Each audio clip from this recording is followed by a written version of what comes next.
তাইলে আমরা আবারও আমাদের আজকের দ্বিতীয় পাঠ শুরু করতে যাচ্ছি। আমাদের দ্বিতীয় পাঠে হচ্ছে তিত বা বাংলায় বলা হয় দাঁত।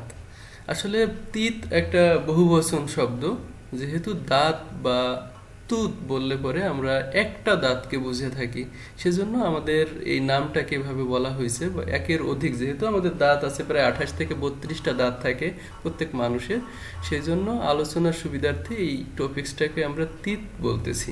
অর্থাৎ দাঁতটা ওই 28-32টা দাঁতকে আমরা একসাথে বোঝাচ্ছি, কিংবা যেহেতু এটা বহুবচন, সেটা বলতে বোঝানো হয় একের অধিক আছে এখানে দাঁত, সেটাকে ইন্ডিকেট করা হয়েছে এখানে। তো আমরা সেইভাবেই নামকরণটা করছি। যাই হোক, তাহলে আমরা দাঁত সম্বন্ধে কি জানবো একটু দেখি। আমরা দাঁত কাকে বলে, দাঁতের অবস্থানটা কোথায় আছে, দাঁতের বৈশিষ্ট্য বা গঠন আলোচনা করব আমরা, দাঁতের শ্রেণী বিভাজন করব, জিনজিবা বা মাড়ি দাঁত এটা কি জিনিস সেটা আমরা জানবো, সেই সাথে দাঁতের ফাংশনটা কি সেটা সম্পর্কে আমরা জানবো। তো আমরা প্রথমে একটু শর্টকাট করে এভাবে যেতে পারি যে আমাদের সবারই দাঁত আছে।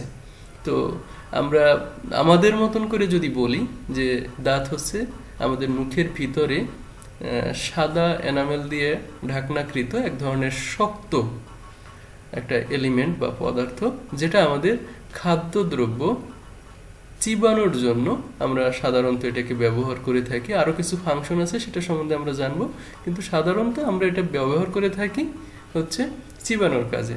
তাহলে এবার যদি আমরা বইয়ের ভাষায় একটু দেখি, তুত, এই যে দেখেন এখানে লেখা আছে বহু বচনে তিত।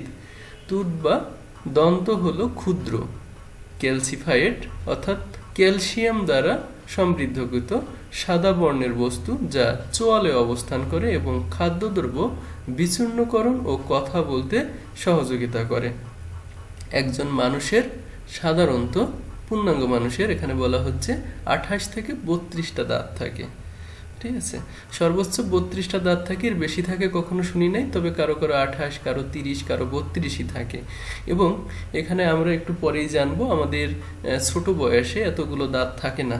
অর্থাৎ আমাদের দাঁতের বিভাজনটা হয়েছে এই কারণেই যে আমাদের একটা সময়ে 20 থেকে 22টা দাঁত থাকে, এবং যখন আমরা পূর্ণবয়স্ক হই তখন আমাদের 28 থেকে 32টা দাঁত থাকে, এবং অন্য একটা সময়ে আমাদের একটা 20 দাঁত থাকে, আমরা নিজেরাই বলে থাকি, যেটা আমাদের 20 বছর বয়সের পরে জন্ম নেয়। এরকমই একটা আঞ্চলিক ভাষা ব্যবহৃত হয় আমাদের এটার বিষয়ে।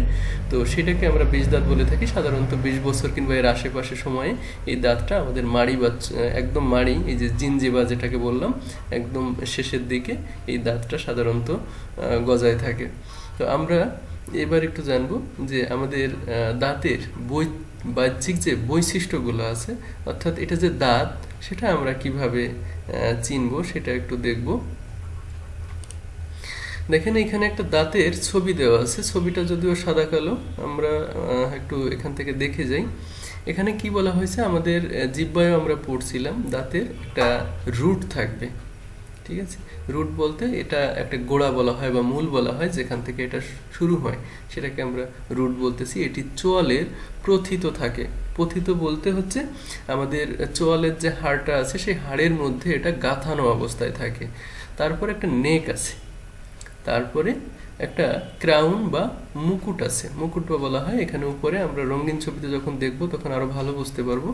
এই মুকুটটা উপরের দিকে থাকে, সেটা সাধারণত উপর থেকে আমরা সাদা দেখতে পারি। এই সাদাটা থাকার কারণ হচ্ছে এখানে এনামেল সমৃদ্ধ থাকে, সেই কারণে এটাতে সাদা থাকে।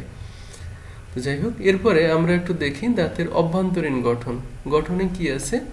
বাইরের দিকে আছে এনামেল, বাহ্যিক এনামেল। এই এনামেলটা হচ্ছে সাদা। এটি কঠিনতম এবং ক্যালসিফাইড টিস্যু, যা দন্তের ক্রাউনকে আবৃত করে রাখে। এনামেল সারা জীবন তৈরি হয় না, এটা একবার ক্ষয়প্রাপ্ত হলে পুনরায় তৈরি হয় না। তারপরে আছে এর মধ্যে হচ্ছে ডেন্টিন। ডেন্টিনটা হচ্ছে দন্ত্রের যে আমাদের যে এনামেলটা আছে এনামেলের নিচেই থাকে, এবং এই ডেন্টিনটা আমাদের দাঁতের গোড়া থেকে উপর পর্যন্ত বিস্তৃত থাকে। অর্থাৎ এনামেল দিয়েও যদিও উপরে ঢাকা থাকে, কিন্তু দাঁতের যে রুট আছে এই রুট থেকে এটা তৈরি হইয়া ডেন্টিনের নিচ দিয়ে পুরো দাঁতটাকে এটা কভারিং করা থাকে। এটি স্থিতিস্থাপক, কঠিন এবং হলুদ বর্ণের এভাস্কুলার টিস্যু, অর্থাৎ এখানে কোনো রক্তনালী থাকে না। অর্থাৎ রক্তনালীবিহীন কলা বলা হয় এজন্য এখানে। তারপরে আছে পাল্প। পাল্প হচ্ছে দন্তের সর্ব অভ্যন্তরে একটি পাল্প, একটা কেভিটির মতন। পাল্প হলো বিশেষায়িত লুজ কানেক্টেড টিস্যু যা পাল কেভিটিকে পূর্ণ করে এবং যেখানে ব্লাড ভেসেল এবং লিম্ফেটিক ও নার্ভগুলো রয়েছে। তারপরে আছে সিমেন্টাম। এটি একটি ক্যালসিফাইড টিস্যু যা একটি দন্তের রুট বা মূলকে আবৃত করে রাখে। এটি দাঁতের গোড়াকে চারপাশ থেকে বোনের সাথে সংযুক্তির মাধ্যম হিসেবে এটা কাজ করে। আমরা এই জিনিসগুলো একটু দেখব রঙিন ছবির মাধ্যমে। দেখেন এখানে একটা ছবি দেখা যাচ্ছে। ছবিটাতে আমরা খুব ভালোভাবে দেখতে পাচ্ছি যে আচ্ছা, আমরা এই যে সাদা অংশটা দেখতে পাচ্ছি, এটা হচ্ছে আমাদের এনামেল। এটা একদম দাঁতে দেখেন এই যে আচ্ছা, তার আগে একটু ঘুরে আসি। দেখেন এখানে ক্রাউন, নেক এবং রুট তিনটা অংশে আমাদের দাঁতকে ভাগ করছে। আমরা সেটা একটু দেখি। এখানে দাঁতটাকে একটা বিভাজনের মাধ্যমে, অর্থাৎ এটাকে ডিসেকশন করে আমাদের সামনে তুলে ধরা হয়েছে যাতে আমরা বুঝতে পারি সুন্দর করে। আমরা একটু দেখি। আমাদের এটা হচ্ছে মাড়ির অংশ, এটা মাড়ির অংশ চলে গেল। তাহলে মাড়ির অভ্যন্তরে আমাদের দাঁতের যে অংশটা রয়েছে সেটাকে আমরা বলতেছি রুট। এই যে এখানে লেখা আছে রুট। মাড়ির উপরের যে অল্প অংশটা আছে অর্থাৎ এটাকে বলা হচ্ছে নেক। তার উপরের যে অংশটা রয়েছে এটাকে আমরা বলি ক্রাউন। ক্রাউনের বাংলা হচ্ছে মুকুট। এবার যদি আমরা একটু এই নামটার উপরে বিশ্লেষণ করে দেখি, দেখেন আমাদের এখানে সাদা যে এনামেল অংশটা রয়েছে সেই অংশটা একদম মুকুটের মতন দেখতে, সেই জন্য এটাকে বলা হয়েছে ক্রাউন। অর্থাৎ এটা মুকুটের মতন দেখতে, তাই এটাকে ক্রাউন বলা হচ্ছে। যে এই সাদা অংশটার একটা আলাদা নাম আছে, সেই নামটাকে আমরা বলি হচ্ছে এনামেল। আচ্ছা, এনামেলের পরে দেখেন আমরা এরপরে পড়ছিলাম ডেন্টিন। এই ডেন্টিনটা দেখেন এই যে হলুদ বর্ণের একটা আবরণ দেখা যাচ্ছে এখান দিয়ে। এটা এখান থেকে একদম এইখান দিয়ে আবার এখানে চলে আসছে, অর্থাৎ রুট থেকে ক্রাউন পর্যন্ত এর বিস্তৃত রয়েছে। এটা হচ্ছে ডেন্টিন। এর মধ্যে বলা হচ্ছে যে কোনো ধরনের কোনো রক্ত বিহীন কলা এটাকে বলা হচ্ছে, অর্থাৎ এর মধ্যে কোনো ব্লাড সার্কুলেশন হয় না যে কোনো। তারপরে বলা হয়েছে আমাদের পাল্প, পাল্প কেভিটি। আমাদের এই যে পাল্প কেভিটির মধ্যে যে আমরা যে ভেসেলগুলো দেখতে পাচ্ছি, অর্থাৎ নার্ভ দেখতে পাচ্ছি, তারপরে আমাদের আর্টারি এবং ভেইন দেখতে পাচ্ছি, এই যে জায়গাটা, এই জায়গাটাকে আমরা বলি পাল্প কেভিটি। এই যে একটু গ্রে কালারের যে জায়গাটা আমরা দেখতে পাচ্ছি এখান দিয়ে, এটাকে বলা হয় পাল্প কেভিটি। তারপরে আমাদের আরো কিছু জিনিস এখানে দেখানো হয়েছে, সেটা হচ্ছে গাম টিস্যু। দেখেন আমাদের মাড়ির এই যে পাশ দিয়ে যেটা দেখা যাচ্ছে, এই যে একটু এটাকে বলা হয় মিষ্টি কালার মনে হয়, এই কালারের মতন, এটাকে বলা হয় গাম, গাম বা গাম টিস্যু। আচ্ছা, এরপরে আরেকটা জিনিস আমাদের একটু দেখতে হবে, এই গাম এবং আমাদের যে ডেন্টিন এর মাঝখানে আর একটা কালার দেখা যাচ্ছে। সেই কালারটাকে আমরা একটা নাম দিই, সেটার নাম বলা হয় সিমেন্ট। অর্থাৎ এটাকে ধরে রাখার জন্য এক ধরনের আঠালো এক ধরনের বস্তু ব্যবহৃত হয়, সেইটাকে বলা হয় সিমেন্ট। এটা আমাদের ডেন্টিস্টরা এই শব্দগুলো খুব ভালো ব্যবহার করে থাকে এবং তারা ভালো জানে, কারণ হচ্ছে তাদের আলাদা করে ডেন্টাল অ্যানাটমিটাকে পড়তে হয়। আমরা শুধু এটুকুনি জানি যে এনামেল ক্ষয় হয়ে গেছে, দাঁতের ডেন্টিং করতে হবে, রুট ক্যানেল করতে হবে, এরকম কিছু শব্দের সাথে আমরা পরিচিত সাধারণত। কিন্তু এই জিনিসগুলো ওনারা খুব ভালো বোঝেন, কারণ ওনাদেরকে এই বিষয়ে আলাদা করে প্রশিক্ষণ নিতে হয়। যাই হোক, আমরা আমাদের মতন করে বোঝার চেষ্টা করি। সেটা হচ্ছে আমরা তাহলে আরেকবার এটা একটু দেখি আমাদের দাঁতের গঠনটা কি দিয়ে হচ্ছে। আমরা দাঁতকে প্রথমত তার অবস্থানের উপরে ভিত্তি করে, অর্থাৎ দাঁতটা কোথা থেকে শুরু হয়েছে এবং কোথায় শেষ হয়েছে এর উপরে ভিত্তি করে 3 ভাগে ভাগ করছি। তার প্রথম ভাগটা হচ্ছে রুট, যেটা আমাদের মাড়ির মধ্যে অবস্থান করে। রুটের উপরে আছে নেক, তার উপরে আছে আমাদের ক্রাউন, ক্রাউনটা সর্ব উপরে। তাহলে আমরা যদি একদম বাইরের থেকে দেখি, বাইরে একেবারে বাইরের আবরণটা আছে হচ্ছে গাম বা গাম টিস্যু। গামের পরে আছে হচ্ছে সিমেন্ট, সিমেন্টের পরে আছে হচ্ছে আমাদের ডেন্টিন, আর ডেন্টিনের পরে আছে হচ্ছে পাল্প কেভিটি।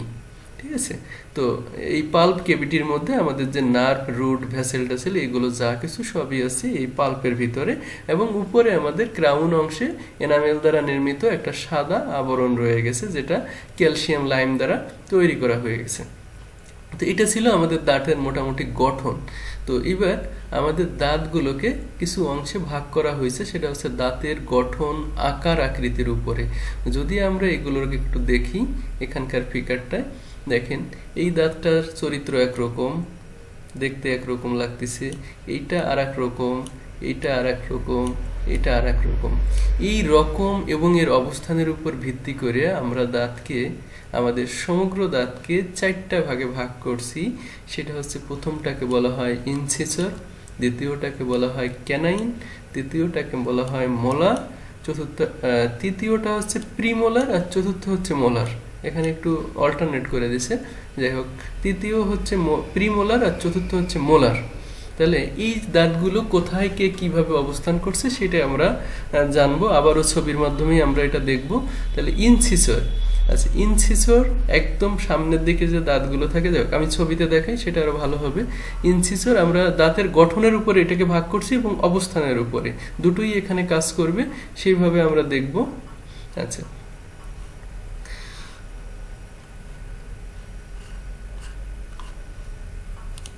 যদি আমরা এই দাঁতটাকে আমরা প্রথমত দুই ভাগে ভাগ করি, যেহেতু আমাদের দুটো পাটি দাঁত আছে, একটা উপরে থাকে একটা নিচে থাকে। এখানে লেখা আছে আপার জ আর তারপরে আছে আমার লোয়ার জ।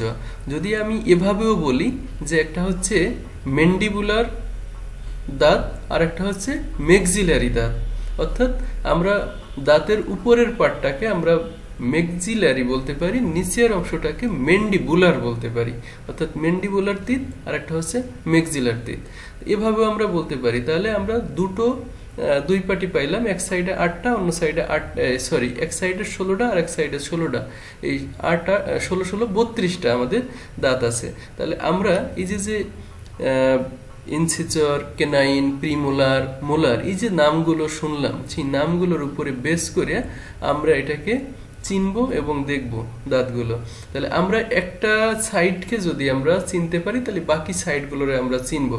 তাহলে আমরা প্রথমত যে আমাদের যে নিচের অংশটা আছে সেটাকে আমরা প্রথম বাদ দিই। আমরা যে বলছি যে কোনো একটা অংশ জানতে পারলে আমরা পরের অংশটা আমরা বুঝতে পারবো। তাহলে আমরা নিচের অংশটা বাদ দিয়ে উপরের অংশ চলে আসি। আমরা যদি উপরের অংশটাকে এইভাবে ভাগ করি, অর্থাৎ আমাদের এই পাশে 8টা দাঁত আছে, আবার এই পাশে, অর্থাৎ এই ডান পাশে 8টা আছে, বাম পাশে 8টা আছে। তাহলে আমরা এই বাম পাশের 8টা সম্বন্ধে যদি আমরা জানতে পারি, তাহলে ডান পাশের 8টা সম্বন্ধেও জানবো। তাহলে আমাদের 16টা জানা হয়ে গেল। এই 16টা জানলে আমাদের নিচে যে আরো 16টা আছে সেই 16টার সম্বন্ধেও আমরা জানতে পারবো। যাই হোক, আমরা এবার একটু দেখি। আমরা যে বলছিলাম ইনসিসর হচ্ছে আমাদের, যেহেতু আমরা 8টা সম্বন্ধে জানবো, আমাদের এই দুটো দাঁতকে বলা হয় ইনসিসর। যদি আমরা এই পাশে ছবিতে দেখি, এখানে লেখা রয়েছে ল্যাটারাল ইনসিসর আর হচ্ছে সেন্ট্রাল ইনসিসর, অর্থাৎ এটা মাঝে আছে বলে সেজন্য এটাকে সেন্ট্রাল বলা হয়েছে, আর এটা তার পাশে আছে বলে এটাকে ল্যাটারাল বলা হয়েছে। তাহলে আমরা ইনসিসর পাইলাম হচ্ছে দুটো। তারপরে আমাদের এই যে দাঁতটা আছে, তৃতীয় দাঁতটা, এটাকে আমরা বলি হচ্ছে ক্যানাইন। তারপরে আমাদের এই যে দুটো দাঁত আছে, এই দুটোকে আমরা বলি হচ্ছে প্রিমোলার। এখানে বলা হয়েছে ফার্স্ট প্রিমোলার, সেকেন্ড প্রিমোলার। তারপরে যে 3টা দাঁত আছে, এই 3টা দাঁতকে আমরা বলি হচ্ছে মোলার। তার মধ্যে একদম শেষ যে দাঁতটা আছে, এটাই হচ্ছে আমাদের সেই 20 দাঁত, যেটা 20 বছর বয়সে জন্ম নেয়, যেটাকে আমরা থার্ড মোলারও বলতে পারি। এখানে মেডিকেলে আর একটা নাম দেওয়া হয়েছে, সেটা হচ্ছে উইজডম টুথ, অর্থাৎ এর স্বাধীন মতন, কারো গজায় কারো গজায় না, এবং একটু দেরিতেও গজায়, এই কারণে এই ধরনের একটা নামকরণ করা হয়েছে। তাহলে আমরা দেখেন 8টা দাঁতকে আমরা দুটো পাইছি হচ্ছে ইনসিসর, একটা পাইছি ক্যানাইন, দুটো পাইছি প্রিমোলার, আর 3টা পাইছি হচ্ছে মোলার। তাহলে আমরা যদি এবার এই 16টাকে ভেরছি, তাহলে আমরা ইনসিসর পাবো হচ্ছে 4টা, ক্যানাইন পাবো হচ্ছে 2টা, প্রিমোলার আছে এখানে দুটো, ওই পাশে দুটো, মানে 4টা, আর মোলার আছে হচ্ছে 3 দুগুণ 6টা। এখানে আমাদের সম্ভবত 16টা দাঁত চলে আসছে। হ্যাঁ, 16টা হয়ে গেছে। তো এই 16টা জানলাম, তাহলে আমরা এই 16টাকে সেই একইভাবে আমরা ভাগ করে নিতে পারি, একই সিস্টেম, একই সব কিছু। তার মানে আমরা তাহলে ইনসিসর পাবো হচ্ছে সব 32টা দাঁত মিলাইয়ে ইনসিসর আছে আমাদের 8টা, ক্যানাইন আছে 4টা, প্রিমোলার আছে 8টা, আর মোলার আছে 6টা। এটা হচ্ছে আমাদের দাঁতের বিভাজন। আচ্ছা, যাই হোক, আমরা এবার একটু দেখব যে আমাদের দাঁতের যে বিভাজনটা করা হয়েছে সেই বিভাজনটা আসলে কিভাবে করা হয়েছে সেটা একটু দেখি। একটা হচ্ছে এখানে দুই ভাগে ভাগ করা হয়েছে, রেসিডুয়াল টিথ আর হচ্ছে পার্মানেন্ট টিথ।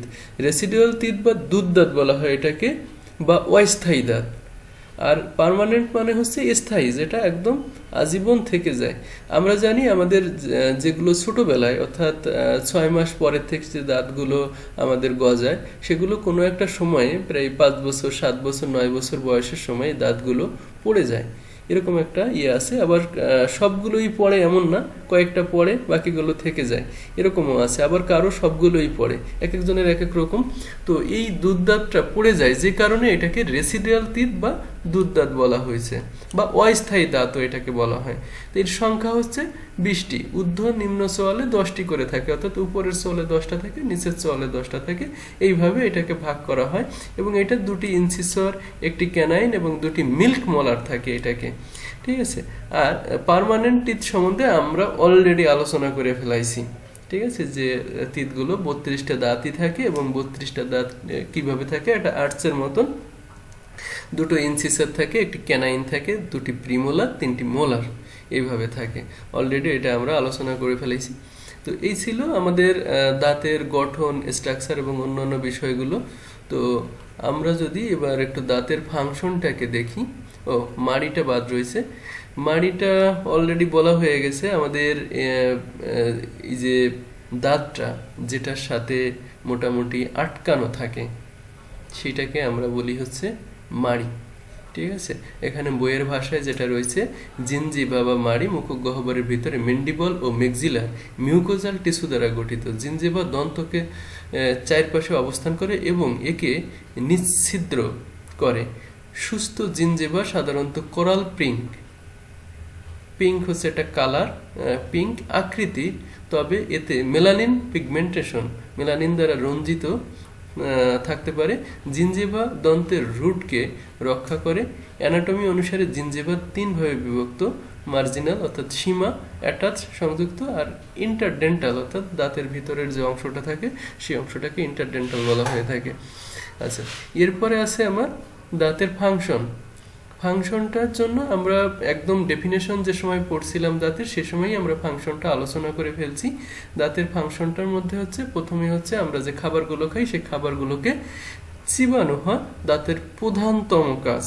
আমরা যে কথা বলি অর্থাৎ ভোকাল কর্ড থেকে আমাদের যে সাউন্ডটা আছে সেই সাউন্ডটাকে কেটে সুন্দর করার জন্য আমাদের দাঁত সহযোগিতা করে। এখানে লেখা আছে প্রোনাউন্সিয়েশন। প্রোনাউন্সিয়েশন মানে হচ্ছে আমাদের যে উচ্চারণগত যে বিষয়টা রয়েছে কথা, সেটাকে দাঁত সাহায্য করে। তারপরে আছে এপিয়ারেন্স। এপিয়ারেন্স মানে আমাদের মুখের গঠন, সেটাকে আমাদের দাঁত একটা সৌন্দর্য প্রদান করে, সেরকম একটা জিনিস আছে। বুড়া মানুষটা দেখতে আমাদের দাঁত না থাকার কারণে একটু কেমন যেন মনে হয়, আবার বাচ্চাদেরও এমন। দাঁত একটা আলাদা সৌন্দর্য আমাদের তৈরি করে, সেজন্য এটাকে অ্যাপিয়ারেন্স বলা হয়েছে। এখানে যে চিত্রটা আপনারা যেটা দেখতে পাচ্ছেন সেটা আমার কাছে খুব গুরুত্ব না, কারণ আমাদের এটা খুব একটা দরকার হয় না। দাঁতের আমরা যে ইনসিসর, ক্যানাইন, প্রিমোলার, মোলার যেগুলো আমরা পড়লাম, সেইগুলো আসলে নির্দিষ্টভাবে কে কি কাজ করে সেটা এখানে বর্ণনা রয়েছে। দেখেন এখানে রয়েছে আমাদের যে ইনসিসর। ইনসিসর হচ্ছে biting of pieces of food, ফুডটাকে ছোট ছোট করে মানে কাটতে সহযোগিতা করে। বাইটিং মানে কামড় দেয়, ঠিক আছে। সিমিলার ফাংশন টু ইনসিসর, অর্থাৎ আমাদের ক্যানাইন দাঁতটা যে কাজ করে সেই একই কাজ আমাদের ইনসিসর করে থাকে। তারপরে টিয়ারিং অ্যান্ড গ্রিন্ডিং ফুড, এটা হচ্ছে আমাদের প্রিমোলার। প্রিমোলার হচ্ছে টিয়ারিং, টিয়ারিং মানে হচ্ছে ছিঁড়ে ফেলানো, এবং গ্রিন্ডিং মানে হচ্ছে এটাকে ঘোলাটে করা বা একদম ম্যাশ করে ফেলানোর যে কার্যক্রমটা তৈরি করে, সেটা হচ্ছে আমাদের প্রিমোলার করে থাকে। এবং আমাদের যে মোলার দাঁতগুলো আছে সেটা হচ্ছে চিউইং অ্যান্ড গ্রিন্ডিং, এটাও আপনার খাদ্যগুলোকে ভেঙে ম্যাশ করার চেষ্টা করে, সেই সাথে আমাদের চাবানোর জন্য সহযোগিতা করে। তো এটা ছিল আমাদের দাঁতের মোটামুটি ফাংশনগুলো। আমরা এই জিনিসটাকে আরেকবার একটু শর্ট করে দেখব, যে আমাদের দাঁত সম্বন্ধে একটু জানবো। তাহলে দাঁত সম্বন্ধে আমরা যেটা জানি, দাঁত হচ্ছে একটা ক্ষুদ্র অন্ত্র আমাদের, যেটা ক্যালসিফাইড অর্থাৎ ক্যালসিয়াম দ্বারা নির্মিত, সাদা বর্ণের, এবং এটা আমাদের চোয়ালে মুখের ভিতরে অবস্থান করে। আমাদের দুই পাটি দাঁত আছে, আমরা যদি এভাবে বলি, একটা পাটি হচ্ছে আমাদের ম্যাক্সিবুলার সাথে অ্যাটাচড, আর একটা বাড়ি হচ্ছে মেন্ডিবুলার সাথে অ্যাটাচড। এটার দাঁত যেটার সাথে মানে লেগে থাকে সেটাকে আমরা মাড়ি বলে থাকি, যেটার ইংরেজি নাম হচ্ছে জিনজিভা। আচ্ছা, দাঁতের বৈশিষ্ট্য হচ্ছে দাঁতের একটা রুট থাকে, একটা নেক থাকে, আর একটা ক্রাউন থাকে। সেই গুলোর সম্বন্ধে আমরা জানছি যে দাঁতের যে ক্রাউনটা আছে সেটা এনামেল দ্বারা গঠিত, সাদা যে অংশটা। তারপরে তার ভিতরে আছে ডেন্টিন। ডেন্টিনটা আমাদের পুরো দাঁতের মানে আমাদের দাঁতের যে তিনটা অংশ, অর্থাৎ ক্রাউন, নেক এবং রুট, তিনটা অংশকেই এটা কভার করছে। তারপরে আছে আমাদের পাল্প ক্যাভিটি, তার যেখানে আমাদের দাঁতের যে রক্ত সরবরাহ এবং নার্ভ সাপ্লাই সেটা এখানে হয়ে থাকে। আর এর বাহিরে আমাদের গাম আছে, অর্থাৎ গাম টিস্যু আছে, এবং সিমেন্ট আছে। ঠিক আছে, এরপরে দাঁতের মানে গঠন এবং তার অবস্থানের উপর ভিত্তি করে আমরা দাঁতকে চারটা অংশে ভাগ করছি। প্রথমটা হচ্ছে ইনসিসর, দ্বিতীয় হচ্ছে কেনাইন, তারপরে আছে প্রিমোলার, তারপরে আছে মোলার। তাহলে আমরা অলরেডি জেনেছি আমাদের ইনসিসর আছে একটা সাইডে, অর্থাৎ 1/4 অংশে আছে দুটো। তাহলে এক পাটিতে আছে 4টা, দুই পাটি মিলে আছে 8টা। আমাদের ক্যানাইন আছে 1/4 অংশে একটা, তাহলে অর্ধেকে অর্থাৎ এক পাটিতে আছে দুটো, এবং তাহলে দুই পাটিতে আছে 4টা। আমাদের প্রিমোলার দাঁত আছে হচ্ছে 1/4 অংশে দুটো, তাহলে অর্ধেক অংশে আছে, অর্থাৎ এক পাটিতে আছে 4টা, তাইলে পুরো মুখে প্রিমোলার দাঁত আছে হচ্ছে 8টা। আর মোলার আছে 1/4 অংশে 3টা, তার মানে অর্ধেক কিংবা এক পাটিতে আছে 6টা, তাহলে পুরো দুই পাটি দাঁতে আছে 6 দুগুণে 12টা। এভাবে একজন পূর্ণাঙ্গ মানুষের 32টা দাঁতের গাঠনিকভাবে আমরা যে বিভাজনটা করছি সেই বিভাজনটার বর্ণনা আমরা দিলাম। তারপরে আমরা দাঁতকে তার স্থায়িত্বের উপরে ভিত্তি করে দুই ভাগে ভাগ করছি। একটাকে আমরা বলতেছি দুধ দাঁত, আর একটা বলতেছি স্থায়ী দাঁত। দুধ দাঁতটা কখন থাকে? যেটা আমাদের একটা বাচ্চা 6 মাস বয়সের পরের থেকে যেগুলো গজাইতে থাকে, এবং এটা নির্দিষ্ট একটা বয়সে এই দাঁতগুলো পড়ে যায়। কারো সবগুলো পড়ে, কারো কয়েকটা পড়ে, এ ধরনের থেকে থাকে, পড়ে যায়, আবার নতুন করে গজায়। সেই দাঁতের সংখ্যা আছে 20টার মতন। সেটাকে আমরা বলতেছি দুধ দাঁত। আর পূর্ণাঙ্গ স্থায়ী দাঁত যেটা, সেটা সম্বন্ধে আমরা কথা বলছি। একজন মানুষের 28 থেকে 32টা দাঁত থাকে, এবং 32টা দাঁতটাকে কিভাবে আমরা তার গঠনভাবে ভাগ করছি সেটা আমরা বর্ণনা করছি।